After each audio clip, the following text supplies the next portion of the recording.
Bonjour et bienvenue dans cette nouvelle vidéo dans laquelle on va parler d'un sujet qui me tient beaucoup à cœur parce que j'aurais aimé avoir ce genre d'informations moi quand j'étais plus jeune, tu vois. Entreprendre quand on a 16 ans, 17 ans, 18 ans, tu vois, quand on commence tout juste dans la vie mais un peu plus tôt que les autres, quoi. Moi je suis content d'être parti en Chine quand j'avais 19 ans, mais j'étais parti à la base sur un schéma traditionnel, tu vois, j'ai commencé en tant que cadre dans l'import avec un CDI, tu vois, pas ce que pas mal de gens peuvent faire aujourd'hui avec Internet, avec tout ce qu'on a à disposition, c'est-à-dire entreprendre et commencer à préparer des projets dès 16 ans, 17 ans, 18 ans, voire même avant, tu vois. Et donc pour ça aujourd'hui je reçois Théo avec moi, qui est un jeune entrepreneur qui vient d'avoir 18 ans, qui a sa société ici en Thaïlande. Je vais le laisser se présenter et puis on va évoquer quelques questions voilà, qui me tiennent à cœur pour les personnes qui sont un peu comme lui, tu vois, et qui se posent des questions sur comment faire, qu'est-ce qu'on peut faire quand on est jeune, etc. pour entreprendre, pour commencer à faire du business déjà tout de suite. Alors, est-ce que tu peux te présenter rapidement pour les gens qui ne te connaissent pas, parce qu'ils t'ont peut-être vu dans une autre vidéo Mafia Pattaya, je mettrai le lien. Bonjour, donc moi c'est Théo, j'ai 18 ans. Ça va faire maintenant 10 ans que je suis expatrié en Thaïlande avec mes parents. Et je vais bientôt rentrer là sur Paris pour faire une prépa HEC et terminer mes études en France. Ok, alors première question que beaucoup de gens se posent déjà, c'est quelle est ta motivation? Comment est-ce que tu fais pour être motivé pour entreprendre? Tu vois, on va pas parler vraiment de ton business, mais plus de ce qu'il y a derrière. Comment est-ce que ça t'est venu? Tu vois, à quel âge ça t'est venu? Quelle a été ta motivation? Des livres que tu as lus peut-être, des personnes que tu as suivies et que tu recommanderais aussi aux personnes qui veulent se lancer dans l'entrepreneuriat, qui sont jeunes, tu vois, 16 ans, 17 ans. Je suis vraiment cette idée de 16 ans à peu près parce que en France, on peut créer une société à 16 ans, enfin ce genre de choses, on en parlera après, quoi. Comment est-ce que ça t'est venu et puis quelle a été ta motivation? Moi personnellement, j'ai toujours été très intéressé sur tout ce qui est économie, trucs comme ça. Donc je regardais des documentaires vraiment tranquillement chez moi sur l'économie. Puis il y a eu une vidéo d'un YouTuber qui s'appelle Yomi Denzel. Et il parlait justement du dropshipping, comment ça fonctionnait, comment lui il avait réussi, etc. Et je me suis dit que c'était un truc qui est intéressant pour moi. J'aime bien avoir toujours un petit objectif dans la vie, quoi, avoir quelque chose qui me fait me réveiller le matin. Et je me suis dit que ce serait une super occasion, d'une part, de me faire un peu d'argent de poche et d'autre part, de découvrir un métier, découvrir un nouveau monde quelque part aussi, oui. Et donc je me suis lancé dedans, j'ai regardé plusieurs vidéos, il a fait une formation, donc j'ai regardé la formation gratuite, j'ai suivi le truc, etc. Puis avec le temps, j'ai un peu laissé tomber, parce que bon, avec l'école, tout ça, je me disais bon, est-ce que je vais réussir à trouver le temps ou pas? Donc j'ai laissé tomber pratiquement 3-4 mois. Puis un jour, j'étais à l'école, donc en cours de chinois avec Cédric justement, qui est mon professeur de chinois. Puis on discutait comme ça et il m'a parlé justement du dropshipping et ça m'a fait tilt. Je me suis souvenu que moi justement je m'étais intéressé là-dessus à un certain moment. Puis on a discuté, etc. Il m'a pris entre guillemets sous son aile, quoi. Il me guide, il me dit vers où aller, des trucs comme ça. Et depuis, voilà, je me suis mis au dropshipping. Est-ce que pour toi justement c'est important d'avoir un modèle à suivre, d'avoir un mentor, tu vois? Par exemple, les formations de Yomi, je crois que ça s'appelle avec un M, tu les as consommées. Qu'est-ce que tu as fait après? Est-ce que tu es passé à l'action? Voilà. Quelle est l'importance pour toi justement d'avoir ce modèle à suivre? Personnellement, je pense que le modèle à suivre c'est assez important parce que comme on peut le remarquer en dropshipping, beaucoup de personnes se lancent sans savoir quoi faire, sans vraiment avoir d'idées, sans avoir même ne serait-ce que les bases, quoi, qui n'ont pas, et tout de suite après, c'est sûr que ça va pas fonctionner, quoi. Donc, à mon avis, oui, il faut un mentor, c'est très, très, très important. C'est même vital au début pour commencer, pour être sûr d'être bien. Je sais pas comment dire, d'être bien. De savoir où aller, quoi. Oui, voilà. Question, alors c'est pas facile pour tout le monde toujours, mais les parents, toi, comment est-ce qu'ils ont vécu ça? Est-ce qu'ils t'ont encouragé ou pas? Qu'est-ce que tu penses justement de l'importance aussi d'avoir l'aval un petit peu de la famille? Ou est-ce que tu t'en fous et toi tu fais ton truc et le regard des autres ça t'importe peu? De manière générale, je suis assez solitaire, donc le regard des autres, ce qu'ils peuvent en dire, c'est bien, ils peuvent parler, mais bon, moi voilà, je leur donne pas l'heure entre guillemets, quoi. Voilà. Après, mes parents, j'ai la chance quelque part, c'est qu'ils sont assez ouverts, assez libres, donc ils m'ont laissé faire ce que je voulais, ils m'ont supporté, ils m'ont aidé financièrement, juridiquement aussi. Ils ont eu aucun problème là-dessus, quoi. J'ai eu de la chance là-dessus. Ça, c'est bien ça, ouais, carrément. Ok, donc là, tu es vraiment à tes débuts dans tout ce qui est dropshipping, e-commerce, pas forcément dropshipping aussi, tu vois, tu regardes aussi pas mal de choses qui sont possibles de faire pour toi. Question, est-ce que tu es vraiment plus dans l'apprentissage ou dans l'action? Où est-ce que tu en es? Parce qu'il y a aussi pas mal de gens qui voient ça comme se former pour éventuellement se lancer plus tard. Tu vois, des gens qui font des projets. Et d'autres aussi qui voient aussi ça comme une passion, comme un jeu. Comment est-ce que toi tu vis un petit peu l'entrepreneuriat plus personnellement? Bah personnellement, j'ai toujours aimé avoir du temps libre. Donc l'entrepreneuriat, c'est vraiment quelque chose entre guillemets d'ultime pour moi. C'est vraiment un but dans la vie.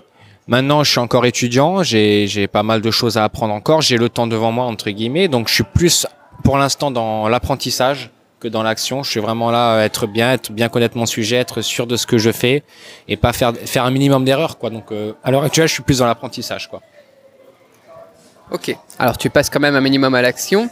Je sais que tu as ouvert une société ici en Thaïlande.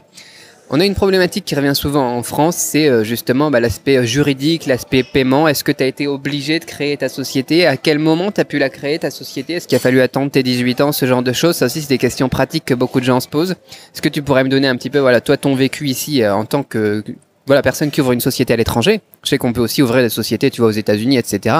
Même pour des Français qui habitent en France, quoi. Il y a plein de possibilités aussi pour les moyens de paiement, mais généralement, il faut attendre 18 ans. Comment est-ce que c'est l'ouverture de société en Thaïlande?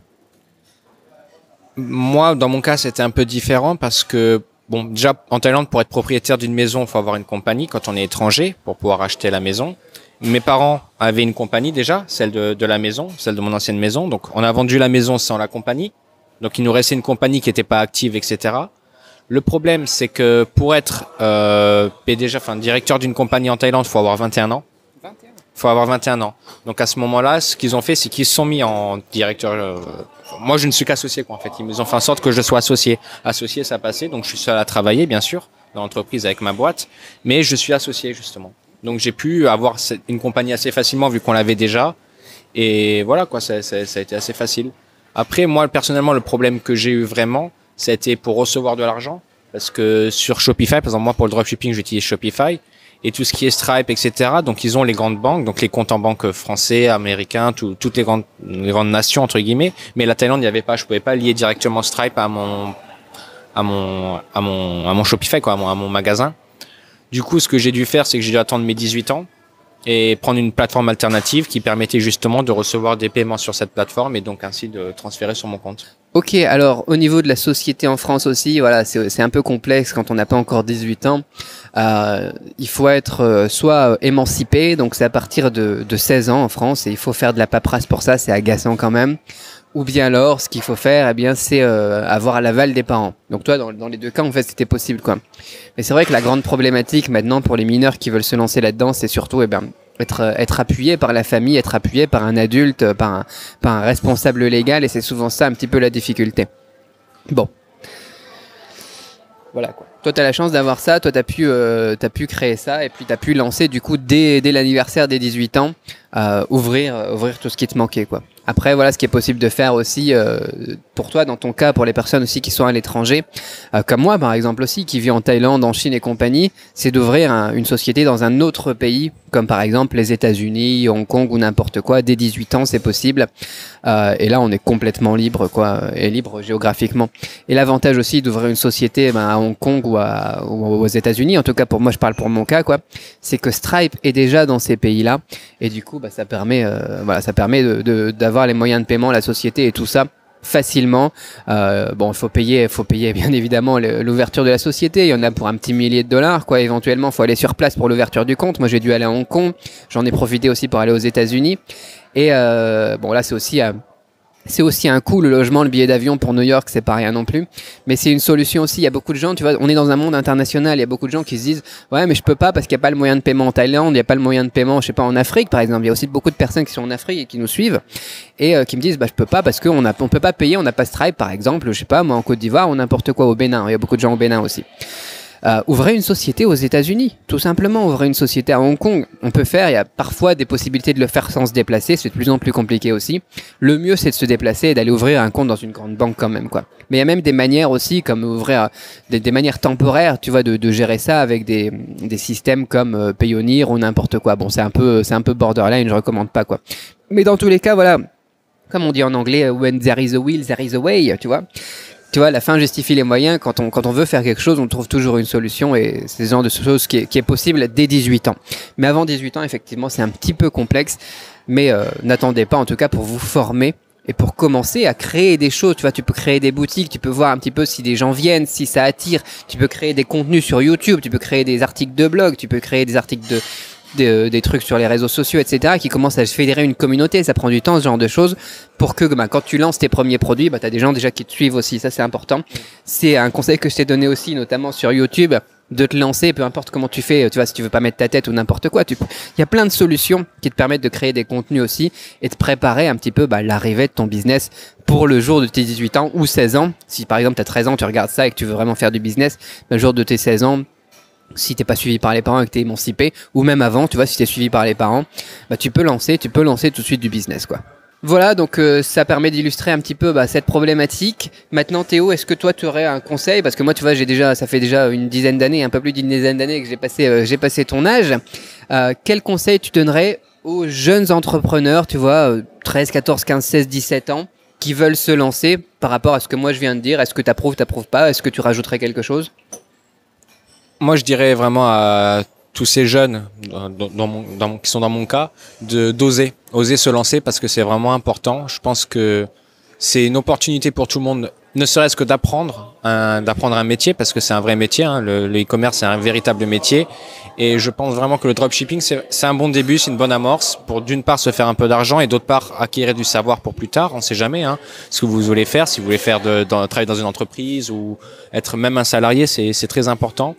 Et je dirais oui, vraiment osez, donnez-vous à fond pour si vous vous lancez dedans parce que c'est très important et n'ayez pas peur, surtout n'ayez pas peur parce que avoir peur ça ne sert à rien quoi. Faut se lancer, faut oser, qui ne tente rien n'a rien quoi. Super, ouais c'est vrai, c'est intéressant aussi parce que c'est une corde de plus à votre arc tout simplement. Moi dans ma vie c'est ce que j'essaye de me donner le plus et à mes enfants aussi avec les langues et l'entrepreneuriat, tu vois, c'est des portes, des opportunités. Même si tu veux travailler, je sais pas moi en tant que prof pour l'éducation nationale, en tant que fonctionnaire, tu vois des métiers qui sont vraiment très carrés, très fermés et tout ça. Le fait de faire ce genre de choses, d'avoir des petits business à côté et de se former à ça, ça te protège pour le jour où il y a un licenciement économique, une crise économique, un problème ou n'importe quoi, ou même une guerre, t'es à l'abri de rien, tu vois, dans la vie. T'as une capacité de t'en sortir, tu vois, ce jour-là où il y a un problème. C'est des cordes en plus à ton arc, tout simplement, quoi. Et donc, ouais, c'est quelque chose qui est pas difficile à apprendre, mais il faut pratiquer, il faut se former, effectivement. Et d'ailleurs, si ça t'intéresse, je check le lien dans la description. Comme ça fait bien la transition, si tu veux en savoir plus, notamment sur le e-commerce. Et voilà, en tout cas, un grand merci, Théo, pour ton intervention sur cette chaîne. Ça va en aider plus d'un, je pense. Et merci beaucoup et merci à vous de m'avoir invité, surtout. Ça fait plaisir. Et moi, je vous dis à très vite pour une autre vidéo. Bye bye.